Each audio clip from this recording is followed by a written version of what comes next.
কামেল ছাড়া পর পার দুর্গম দূরদেশ, পথ শূন্য শান্তি শূন্য বিপদ অশেষ।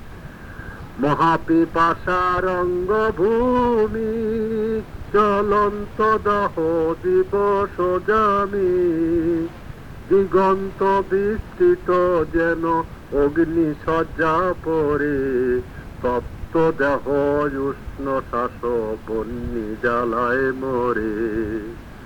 শুষ্ক কণ্ঠ সঙ্গীন, এত দুঃখে হয় না লীন, শুষ্ক কণ্ঠ সঙ্গীন, এত দুঃখে হয় না লীন, নিঃশব্দ নির্দয়তার ভব কর্ম ফল, মরণ কালে খোদা ভোলা তাহার সম্বল, মরণ কালে খোদা ভোলা তাহার সম্বল। কামেলে ছাড়া পর পার দুর্গম দূরদেশ, পথ শূন্য শান্তি শূন্য বিপদ অশেষ।